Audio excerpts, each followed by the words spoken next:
जाने माने top defence expert हैं और पूरे देश भर में इनकी डिफेंस ओपिनियन की बहुत ही साख है। जनरल साहब, बहुत शुक्रिया और धन्यवाद हमारे साथ जुड़ने के लिए। सर, मैं आपसे जानना चाहता हूं कि ऑपरेशन सिंदूर की सबसे खास बात आपने क्या महसूस की, और दूसरा, ये एक सीमित दायरे में लड़ा गया युद्ध था, लेकिन हम उनके एयरबेस तक पहुंचने में सफल रहे।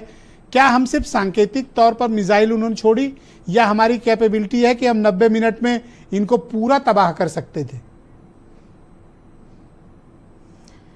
देखिए, ये जो ऑप सिंदूर का जो मैसेज है, बहुत सारे इसने टारगेट अचीव किए हैं। ये सिर्फ नाम ही नहीं, नाम से ही शुरुआत एक्चुअली हो जाती है, तो उन पे थोड़ा सा वक्त दीजिएगा, मैं ज़रा समझाना चाहूँगा। सबसे पहली चीज़ तो ये जो आपने प्रश्न पूछा कि किस तरीके से साइमल्टेनियस अटैक ऑन और एयरफील्ड कैसे संभव हुआ।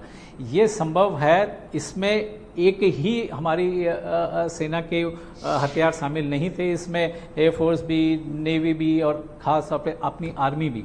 इनका इंटीग्रेटेड होना, इंटीग्रेटेड तरीके से इसका इस्तेमाल होना, जो कि जनरल चतुर्वेदी जी ने भी एक्सप्लेन किया इस चीज़ को, वो सबसे बड़ी सफलता है। दूसरी बड़ी सफलता है कि देखिए, पाकिस्तान के पास कौन कौन से हथियार हैं, किस किस देश के। अमेरिका के थे शुरू के, जो अभी भी चल रहे हैं कुछ हद तक, रशिया से उसके बाद उन्होंने हथियार लिए हैं, और अब काफ़ी हद तक डिपेंडेंसी चाइनीज़ की था।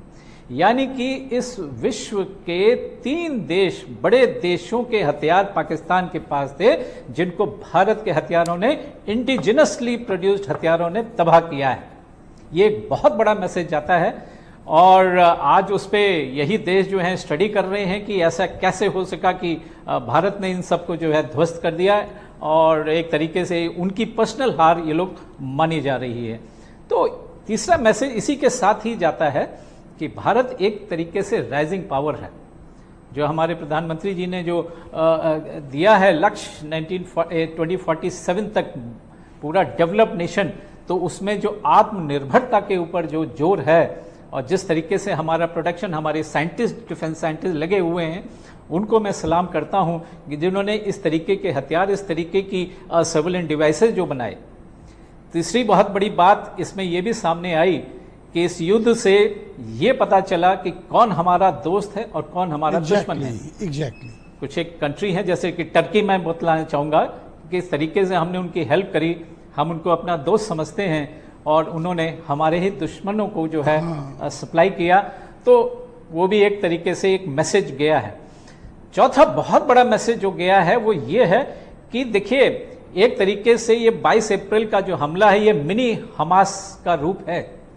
और आज इजराइल साल भर से ऊपर हो रहा है, 1.5 साल हो रहा है, युद्ध समाप्त नहीं हुआ, अभी तक लड़ रहा है, और हमने सिर्फ 3 दिन में जो है उनको, बल्कि मैं कहूंगा एक ही रात में जो वॉर अगेंस्ट टेरर, ये दोनों सिस्टम कैसे रहे, हम डिफेंस अपने को डिफेंड कितना कर पाए?